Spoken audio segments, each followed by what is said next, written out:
3 things you will learn in this episode. Grief lives in your body, and why feeling it is the only real path forward. You're either going to feel it now or feel it later. Our relationship to discomfort and leaning into hard feelings is what actually unlocks transformation. Real change starts with you, and it starts small. It begins with one committed act repeated. What do you get when you combine 22 years of nonprofit experience, plus a healing journey through grief and postpartum depression, plus a mission to prove that every woman has the power to change the world? You get Sara Nelson. Hi, Sara. How are you? Hey, Tanya. So good to be here with you. Thanks for Oh, having I'm so glad you are here. Yeah. Yeah, I'm just going to let you share your story and we can take it from there. Okay. First of all, yeah, just thank you for having me. It's been such a beautiful journey. I think you and I first connected, I don't know, it's almost been over a year ago, maybe two, with Meet Us on the Front Lines and joining our cohort of women. And it's just been, yeah, just incredible to see your journey since. So happy to reconnect in this way. But yeah, let's see. My journey. I started, I would say, my first like 3 decades of life following the blueprint that was laid out for me. Get the degree, go to a good college, went to grad school. I got the husband, I had the 2 kids, the job, the house, everything that kind of society told me would make me happy and successful. And settled into that in my mid 30s and just was like, okay, I made it. Okay, this is everything. Check, check, check the boxes. And then in 2015, after my second child was born, I had a really rough bout of postpartum depression that landed me in the Institute of Psychiatry for treatment. And that same year, I tragically lost my 16-year-old niece in a car accident. And as tragedy does, it just made every, I think, um, sign of success and everything I thought I wanted crumble. It was just like this humongous reality check of life.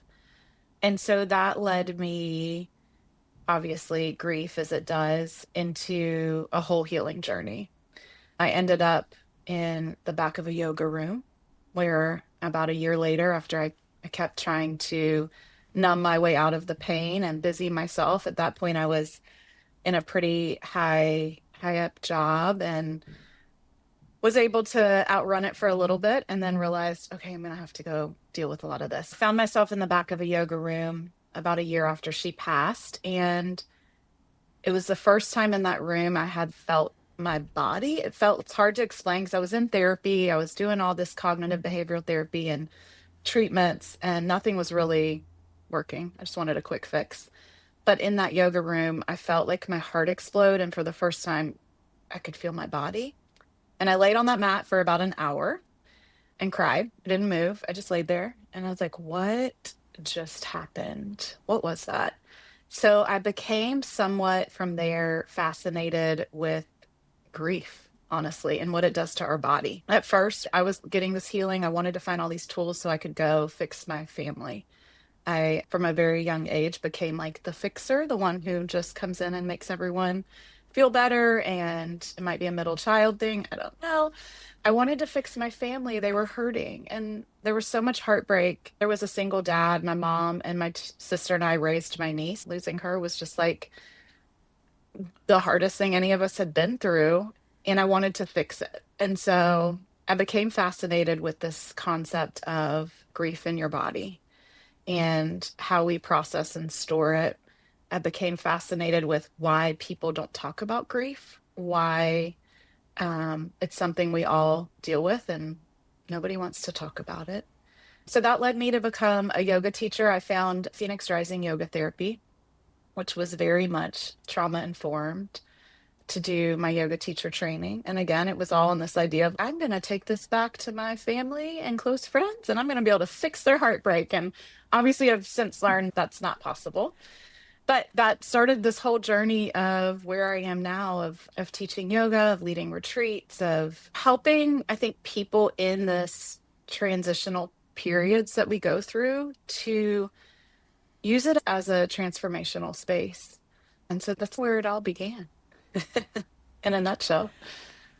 That's Yeah. amazing. I'm sorry to hear about your niece. That's a tough one. And I completely understand that. I've had a lot of loss in my life. Hmm. I lost two of my brothers. One was my origin family brother, and one was a half brother. They were both around the same age when they died, but years and years apart because my half brother is actually younger than my daughter. And so they both early to mid 20s.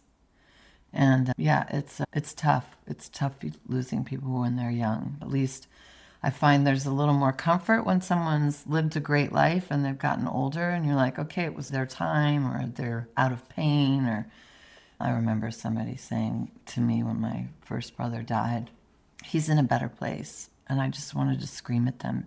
He's not in a better place. He was meant to be here. Yeah. It's so, Don't tell me that bullshit. I I was know. so mad. Like he was It's so young. Don't tell me he's in a better place. it's so interesting what really since 2016, 17, my life's work has been a lot in holding space for people in their grieving and in their transitions. And whether that's grieving a death of a loved one or grieving a job or a relationship ending, Mhm. or it just is where I found myself. And it's so interesting how uncomfortable people are with grief and mean so well. But I could pull out a scroll of just things that have been said, or just people don't know what to do with it. And it feels Yeah. so heavy. So yeah, that really has inspired my life's work of just what if we just let it in? Like, what if we all realize this is something we're all going to go through and we Yeah. talk about it and we normalize it? It was super interesting. We just about a month ago lost our family dog, which if you're an animal lover, is just like the hardest thing to lose these fur babies. Mhm. And I have two kids and they're a little older now. One's 15 and one's 11. And it was so heartbreaking, but also so beautiful to watch them.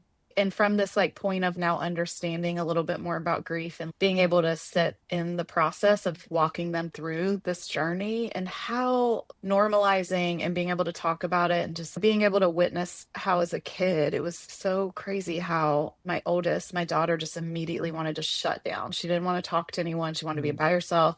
She wanted to like scroll on her phone and anything to just not deal with it. And then my 11-year-old was just like a puddle of tears, and just to watch what we even do as a child with that and how, I don't know, it just felt like it felt so full circle moment where I was like, okay, this is what happens when you actually do get to sit in these feelings and normalize it and be able to see your children walk through something that they're going to have to deal with all of life Yeah. and be able to talk through it. Yeah, it's just beautiful to see Yeah. now that work. Sorry, I have lots of sunbeams coming in, which must be good here. I actually like Oh, good. Giving me a whole it. sunny feel here. Every once in a while, you look a little Mayan or I'll take like it. you've I'll got your take it. Indian We paint all need on. the sunbeams coming in. I just noticed it's like We hitting them. do. We do. Yeah, I love what you just said. I think one of the things that the best note that somebody sent me when my brother died was all it said was, I love you. That's Yeah. all it said. I remember thinking, that's what people should say. Yeah. And I'm And here. I've stolen that ever since. I love you is what I write. And I think, yeah, when you lose a pet, it's the early entry when you're a child, right, Hmm. into what grieving is. And we actually lost a dog when my daughter was early in high school. She'd had it since she was 2.5. We got it for Christmas for when she was 2.5. And she was a freshman in high school. And it was actually really lovely. It gave me a really interesting perspective on death because my vet offered, she was a friend of mine, Hmm. and she offered to come to our house, even though they didn't offer that at the clinic. And she said, don't tell anybody I'm doing this because we don't offer this. But she knew my dog would stress going to the vet clinic, and it was time. Had dementia. She had wandered off a few times. It was super dangerous. We lived off of Maybank Highway. I was like, if she ends up getting hit by a car because she got away from us, I'll never forgive myself. And less and less she recognized us. She was this very hyper chocolate lab that when you walked in, she just squiggled like had puppy energy all the time. I was like, oh my God, please tell me she's going to outgrow it. No, she never did. And then she got to the point where it would take her like 15 minutes to realize we were home. And then all of a sudden she'd come to and she'd be like, oh God, they're home. I'm like, yeah, we've been home. And then it was like an hour. Oh. And then it was like, then when she ran off for 3 days, she was scooped up and held for the weekend at someone's house on Johns Island. And we found her on an app. They described her, I think Pet Helpers or somebody's app where you can report it, but they didn't have a picture of her. But they described her, and we were like, okay, we'll wait till Monday and we'll be able to get a hold of her. And it took her all day once we got her home to figure out that she was home. And we were like, okay, it's time before this gets super tragic. And there was something really beautiful about us all being there and being in our home. And I'm going to get choked up about it. My husband at the time dug the hole in the backyard the night before because we knew we were going to do it. And we were just all around her. And she died with such dignity. And we knew it was coming. And we brought her outside to put her in the ground. And as soon as she got out there, the entire neighborhood erupted. All the dogs started howling. And I was like, they smell her and they know she's gone. Like, it was really interesting. Even the vet was like, wow, it's like she got serenaded. Yeah. It's really beautiful. And we had a lot of discussions after that about being able to have the decision to die when your life is no longer, what you want it, or you're incapacitated or whatever. And it would be nice if our country thought about things like that. Because part of me is, one of these days, if I don't have capacity in my body and I can't find joy in life anymore, then what's the point of sticking around? Yeah. Just to be hooked up to machines and kept alive and all this stuff. So it was an interesting experience to walk through, just as my perspective to death. Yeah. How we are in relationship to death, because people don't talk about it and people don't want to talk about it. No, or And they put it on a box and put it away. Like, I feel like yeah, there's also, I learned a lot about this in my own journey and also in just hearing so many others' story of just, okay, you're given this certain amount of time to grieve. Like, you're expected, right. like maybe a few weeks and maybe a few months, or maybe there's the 7 stages or whatever. And then you're just like, okay, put it on a box, put it on the shelf. We're done. Yeah. We're past. And as we know, that's not how grief works. Oh, It's not linear. It's not no, linear at no. all. And those 7 steps come in and repeat themselves in all kinds of different orders of Yeah. things. And then you think you're over it, and suddenly my brother's favorite song comes on, or I Yeah. get a whiff of Yeah. something that smells like the cologne he wore, and it will drop me to my knees when I smell Hmm. him. I'm like, whoa. But recently I was having a party here. I had a holiday housewarming party, and his favorite song came on while I was taking a shower, and I just smiled and I said, hey Ben, I'm so glad you're coming to my party. It'd be nice to have you here. Because I think it's important that we keep talking about them, right? Because that keeps them with us Yeah. and keeps them alive in our hearts. Yeah. But it's hard at first when you're hurting. Yeah. I'm just circling back to what you said a little bit ago about people, when you just say, I love you to people when they're grieving. I think there's so much in that. There's so much in just, I'm here, or being the person who doesn't ask, is there anything I can do for you? Or let me know if you need anything, but you just show up, and you show up Yeah. 2 weeks later, or you show up 2 years later. It's the people. We had an outpouring of support right after my niece passed, because we were in a Yeah. small town, and somehow everyone was connected to one of my siblings or to her, and we had this beautiful paddle out for her. And um, of course, I remember everyone who showed up in those first few weeks, but it was really the people who remembered like a year later on her anniversary, or 10 years later, just keep showing up. And I think that's it. It's not, there is no fixing grief. I learned that quickly. That was my whole mission. I wanted to go fix everyone. And I quickly Yeah. realized, like, oh, there's no fixing. Like, there's just witnessing, there's just being. And the more I've let myself be in that space, the more I've started to now see the people I love most let themselves be in that space. And that's Yeah. the beauty of it. It is not a year or on a timeline of when we're gonna get past this. And like I said, there's so much beauty in it too. Just I really got to Yeah. see that this year of just God, the more I've let myself sit in these hard, huge feelings that nobody wants to, the more I can now see that help other people, help my children, help someone else who's grieving. It's like this Yeah. universal thing we all go through. It's universal and so unique, but yeah, it's been one of those collateral beauty of really tragic, hard times and has become part of my life's work. I love that, that it's your life's work. And I do believe that beauty is what it is because it's a double-edged sword. Mhm. We find things so deeply beautiful because we understand that their time is finite, right? Mm-hmm. Like even a beautiful flower, it's going to die. Or even Okay. those quiet moments with your family, they won't last forever Hmm. because the chaos will ensue the next day or in the next hour or whatever. But we Hmm. recognize these moments because there's something very fragile about them and it makes them more beautiful and more sweet, is what I think, Hmm. was how Yeah. I express it. Yeah. Yeah. And I'm like your daughter, though. I will say that I have recognized that my initial response to grief is being very stoic. And Hmm. people get really worried about me. They're like, okay, because I'm just like, we got to get things done, like chop, Yeah. chop, and I'm get on the path. And it helps keep me distracted. But now that I've recognized it, I'm like, okay, that is a terrible coping mechanism. Like Yeah. you have to be in it.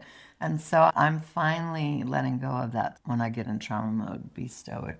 Yeah. It's good to notice those things. And I let her kind of sit in it for about a day. And then I was like, okay, you ready? You ready to talk about this? Because it's not going to go away. And she was like, oh, okay. And all the tears came. No, Yeah, and I think yeah, it just, it's our natural tendency, our coping mechanisms. Like that's why we have them, right? To cope. So whatever they are, yeah, is they automatically, even as a child, you see them just how they develop without even being aware. And then we take them into adulthood. And the more you can just sit in that uncomfortable space, even of the uncertainty, the unknown, whether it's in grief or whether it's in transitions of different kind. I feel like we always want to get from this um like this not knowing to the knowing of what's to come and hurry up and figure it out. And all the good stuff in my life has always come in that messy in between space of just yeah. transition where you don't know. I'm in it again. I keep finding myself in it. As soon as you get into one, then it starts over. I'm like, can Yeah, we just figure I this know. out? No, because that's not what we're here to do. We're here to feel all of it. And it just is a continuous, it's a continuous cycle. I feel like all the growth, all the resilience, all the finding out of who I am always comes in that space of Yeah, just sitting in the uncomfortableness. So yeah. here we are again. I know.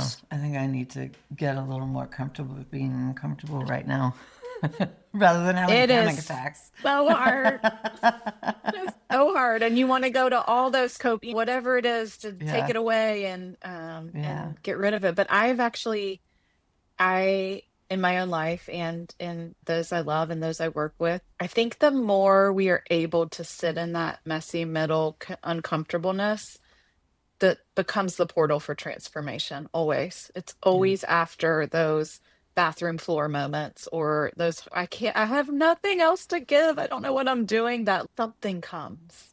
There's some yeah, spark. it's There's true. some kind of something happens in that space always for me. It's always when I just Yeah, completely surrender and trust and lean back and I'm like, I give up. I don't know. I can't control. I don't know. And then it's ding, you figured it out. yeah. Yeah, I think when we met, that Meet Me on the Front Lines group was really an anchor point for me because I was just Yeah. like bouncing around in the muck. And I was like, I gotta do something because this isn't working. And that group just really spoke to me. Oh, and I think that's the Yeah. power of groups of women. And that's also Yeah. become my life's work. The other piece of all of this is I, through the grief journey, went on a retreat for the first time. It was a grief retreat.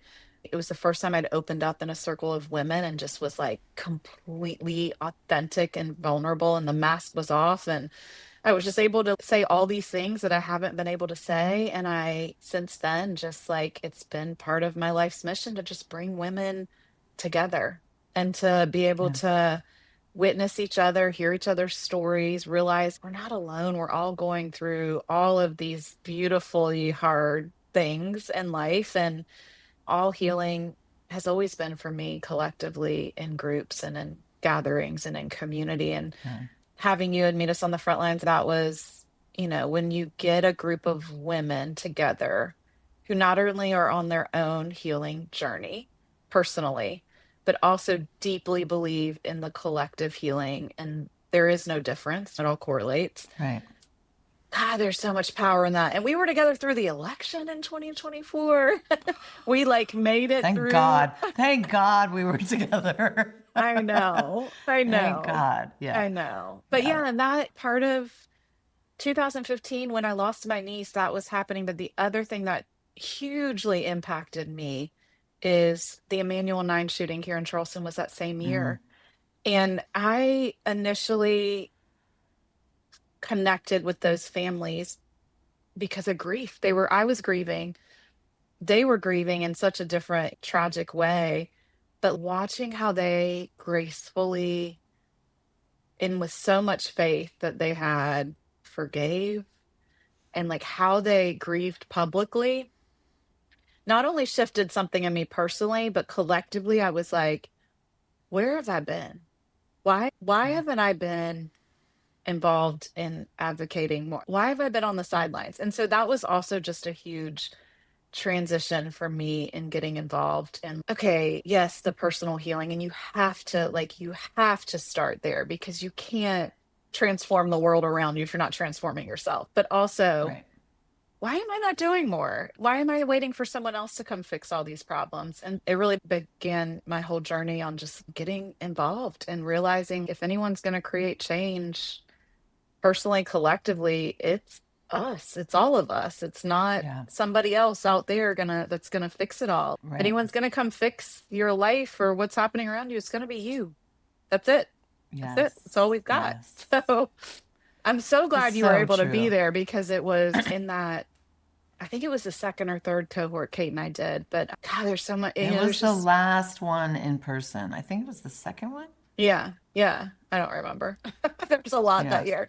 But powerful bringing, like I said, women who are on their own healing journey, but then don't stop there. And they're like, okay, I'm showing up for me. I'm showing up for you. I'm showing up for anybody who needs a voice right now. And that was Yeah. just, yeah, that was a beautiful thing. So I'm It glad you were was part of great. it. I have really close friends from that group. Like Mary and Yeah. Lena and I are still Yeah. really close Yeah. friends. Hannah and Stas. Yeah, I see them regularly. So it was a great moment in time when I needed to be surrounded by women, by Yeah. powerful and conscious and present women to really get my feet back on the ground and my heart where it needed to be rather than floating out in panic space.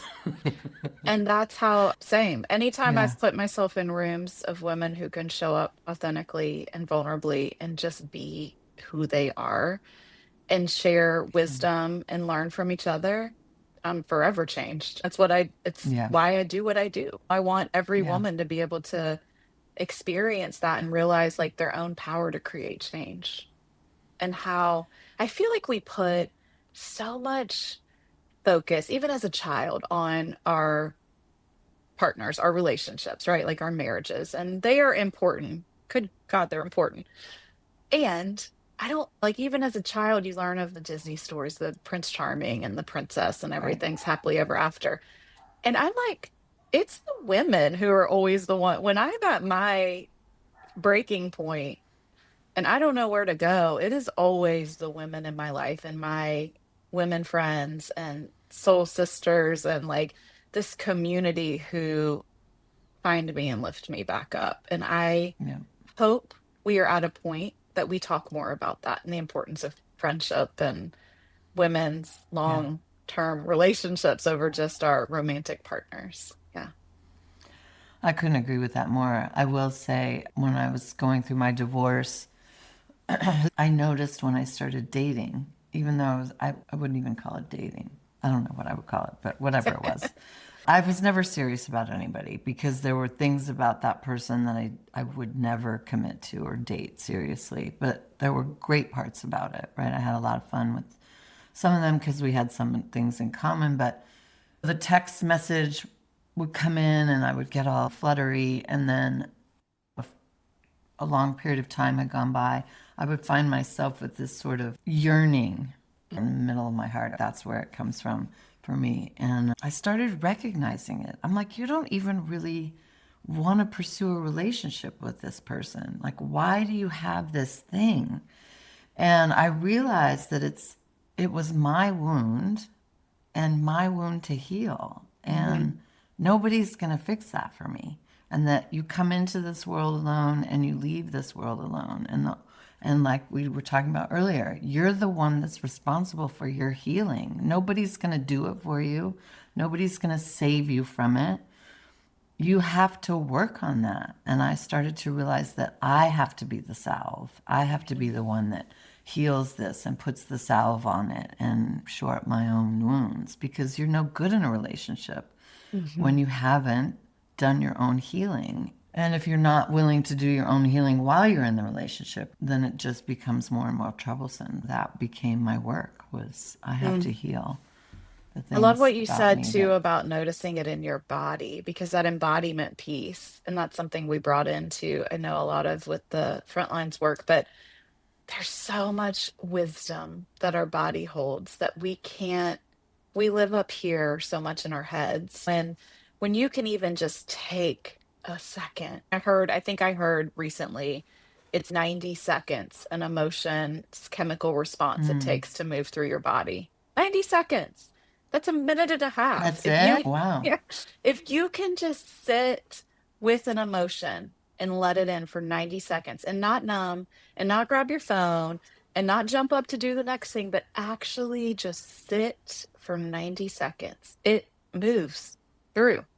When our bodies are able, like what you said about you were able to feel it right here, that's the wisdom that you can't find anywhere else. Right. That's what I was going with when I sat in that yoga class the first time, because I was like, oh my God, it was the first time I just felt my body, like my body telling me things and like holding these stories and, Yeah. realizing the power of what happens when we can listen to that. Yeah. Glad you So did. I grew up a dancer, so Yeah. I definitely know the power of the body and moving the body. Mm-hmm. And I had lost touch with that though. And I remember when I was living in Colorado, a friend of mine there was like, "Oh, I do yoga every morning." And so she invited me, and I went and I started going regularly. And for, I think, 3 months, every time at the end in Shavasana, I would cry every Mm-hmm. single time for like 90 days, I'm pretty Yeah. sure, and maybe longer. I remember thinking I cried because it was the first time I was taking time for me. I Mm-hmm. was prioritizing me. Mm-hmm. Because I think once we do get involved with a partner and we do have a child, kind of everything goes to the wayside, right? We don't keep prioritizing ourselves. We become the nurturer, the caregiver, all these other roles that we play. And so it was interesting to recognize that, wow, this is the only time I've ever taken for me in a really long time. And moving my body too made it even more powerful because I had missed that part Yeah. of my life that had disappeared for a while. Yeah, it does play a really important role being embodied. And I think a lot of times when I'm feeling frustrated or stuck or whatever, it's go for a walk, put on some music, dance, just get out of your head and into your body, like Yeah. however that works for you. Yep. And the other interesting thing is, I think over the last couple podcasts, the book The Body Keeps the Score has come up, which Hmm. when you started talking about that, I thought, oh yeah, the body keeps the Yep. score. I haven't read it yet. Yeah. And I was like, oh, I can't read text with things like that. And they were Listen to like, it's it. easier if you listen to it. And I was like, good idea. I'm going to listen to it. Yeah, that was one Yeah. of the first we read leading up to my yoga teacher training back in, I don't know, 2017 or 18. And I was fascinated. I was, like I said, I was just so fascinated on grief and what it did to your body. So then I start Mm-hmm. finding all these scientific reasons and all this stuff that's your body's constantly processing. Yeah, it's a great book. And I would just back to what you said about coming with young children and finding time for yourself. And now I'm moving into this midlife stage where my kids are older and I'm finding more time. But in those first few years, I remember after my second child was born, I made a commitment to myself at first to like just drink a glass of water first thing in the morning. That's how small it had to start. I actually think that one glass of water a morning is what started this entire transformation. And it sounds crazy, but I was like, before I do anything for anyone else, I had a 1 year old and a 4 year old. They're just kids, your baby and nurturing and taking care. And I don't even know who I was then. I was just in survival mode. Um, and I made a commitment. I was like, no, before I go do anything for anyone else, I'm going to go sit in the kitchen, stand by the refrigerator, and drink a glass of water. And I did that every single morning. I would not give up on that. And it was like 30 seconds of my time, right? I'm impressed you had a healthy thing that you went to because I was young.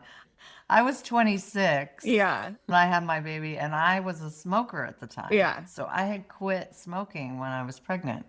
And so my version of I need a little bit of time for myself was Yeah. I started smoking again. Yeah. I Well, went this outside what you and would gotta do. smoke a cigarette. I was like, I just need 5 minutes. Yeah.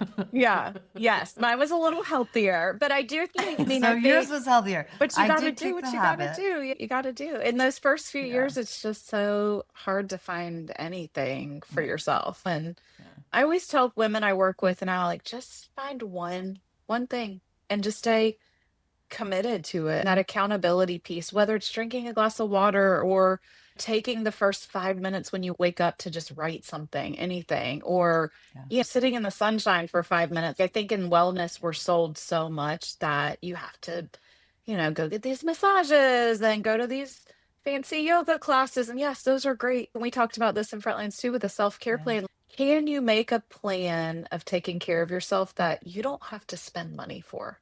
That's the capitalism in our whole world right now. But can you just find something? A glass of Yeah. water, 5 minutes in the Stretch for sun, 15 minutes. I take a love walk around the morning neighborhood. pages. Yeah, oh, Yeah. has Yeah. been writing has been, but beyond the glass of water, which started it all. And I'm just getting ready to launch this new women's circle, which is all based on writing. The Book of Alchemy, which is one of my favorite books from Salika. I Love don't know that if you, book. oh, but Yes. she, So good. I had fallen out of a journal practice a bit last year with just the chaos of 2025. And I didn't realize what an effect it had. And I'm a horrible journal. I sit down and I don't know what to write. I'm just like in the morning pages, or sometimes I'll just write, I don't know what to write. I don't know what to write. I don't know what to write for 5 minutes. And all of a sudden I'm writing all kinds of stuff. But just the practice and the accountability of doing something for you every morning. Like now I'm doing it before I pick up my phone.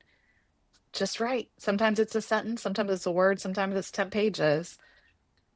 The transformation that comes from just that, from starting your day with that. This past year, I started because of the Book of Alchemy. There was one passage in there that NICU mom who realized she couldn't write while she was holding her baby in the NICU.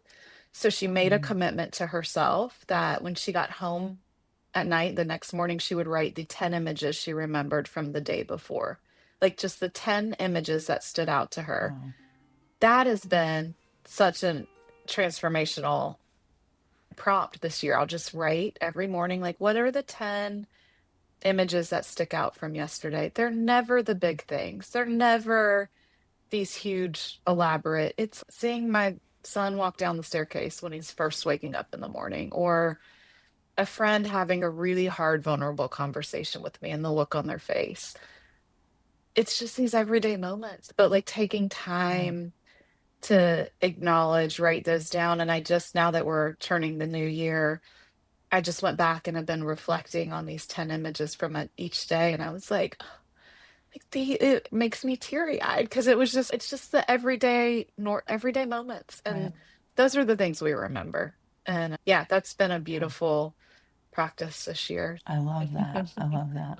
When I first started as a photographer, I did families and children, and my big question was always, how do you enjoy spending time together as a family? Like those quiet moments that you really love, because that's what I wanted to capture, right? Yeah. Not the posy stuff, not the big dramatic moments, but more just. And I always thought if I hired a photographer, it would be Saturday morning pancakes Yeah. because my daughter always Yes. wanted me to make pancakes, and she would come jump into bed with us.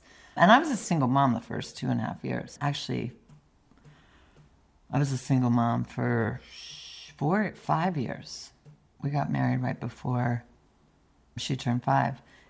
But we were together when she was 2.5, but we lived in a different state for a while. So I was single momming it, and she would always come in and cuddle with me on Saturday mornings, and then we'd get out of bed and we'd make pancakes. And I thought that's No. how I would have a photographer come in, get us snugly in our pajamas. I might have a little makeup on, Yeah. Yeah. but I want to Those are the capture real that scene, right? moments. Those are the real, Yeah, it never yeah, felt, it always feels forced to me when you're like, and we used to do these when my kids were little because everyone else did it before I yeah, knew any better, and do these like yeah, formal, everyone look yeah, great and go do these formal. And I was like, that's not us. I want to see the yeah, mess. I want to see like the real. yeah, And so since then, I haven't sent out those posed formal photos, but I yeah, agree. Those were the moments that matter. Yeah. yeah. We always did something funny for our Christmas cards. Yeah. Even when I was a single mom, I did it. We did it.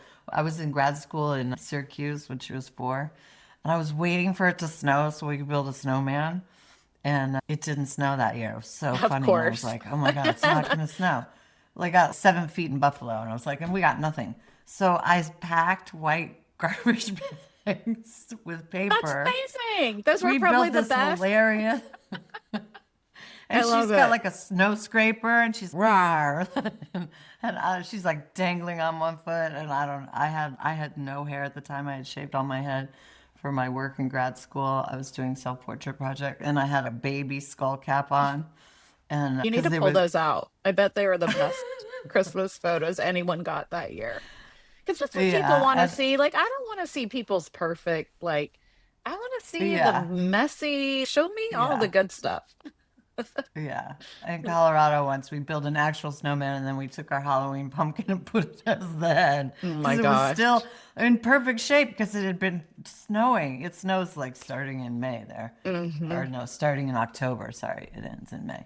Our pumpkin was perfectly preserved and I was like, go get it. He'll be Those are the great, that's Yeah, the we best did. stuff. Yeah, crazy things we did. It's been so lovely talking to you. Before we wind things up, what would be one or two tidbits of things that you would want to leave people with? Or some advice or Oh some my gosh. jump start or I will say, nothing lights me up more than helping people realize their own power to create change. You're never stuck. I think we all get through periods where we feel that. And I think that's directly correlated in how much we're willing to feel. I was thinking recently, actually, I was talking to a friend who just lost her brother. And I was thinking back right after actually, maybe the night or the night after my niece passed. And we had just all these people coming by our house and bringing food and checking in on us. Just so much love.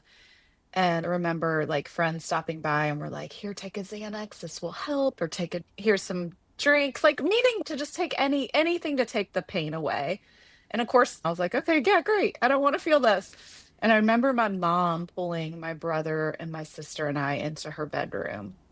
And she said, she's a wise woman, but she pulled us in there and she said, you're either going to feel this now or you're going to feel this later. Of course, then at the moment, I was like, yeah, I don't want to feel this. So that's cool. Like, whatever.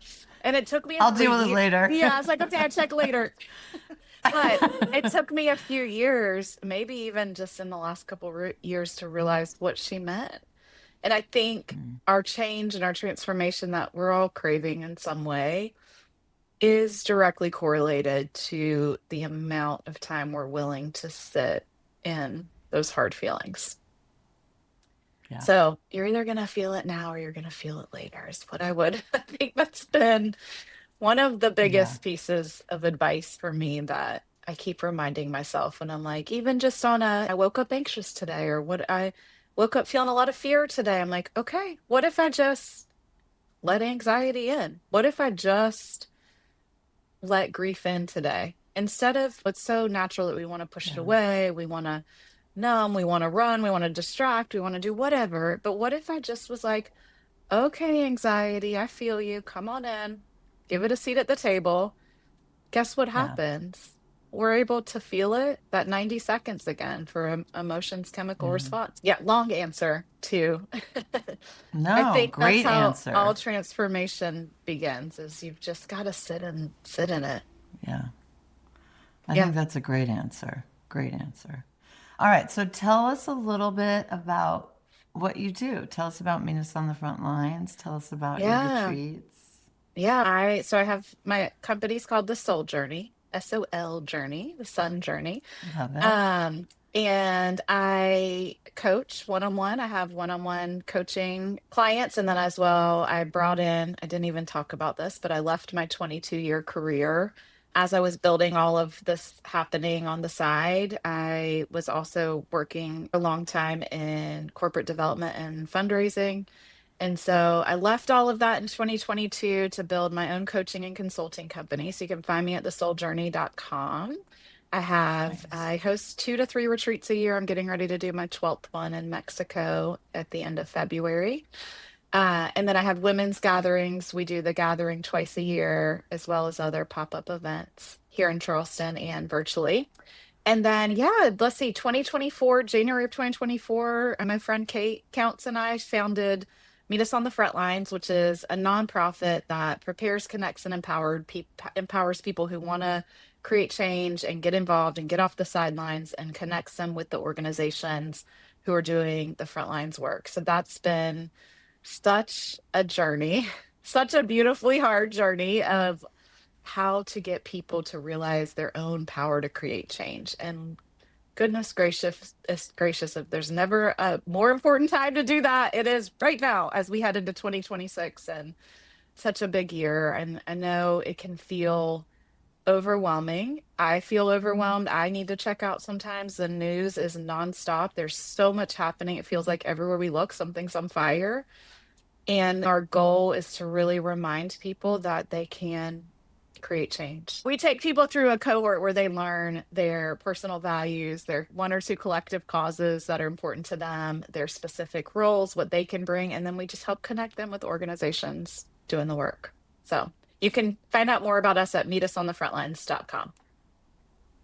Yeah. Excellent. And I loved chatting and catching up. It's been a while, so I It appreciate you has been a having me while. on and getting to hear more of your story and journey and what you're up to. Thank you. I'm so glad you were here with us today, and I'm sure everybody's going to learn something from what you had to offer. It was a Mm, beautiful subject. Yeah. thanks, Amir. Loved it. Yeah. And hope to see you Yeah. soon. Yeah. Make All a date. right.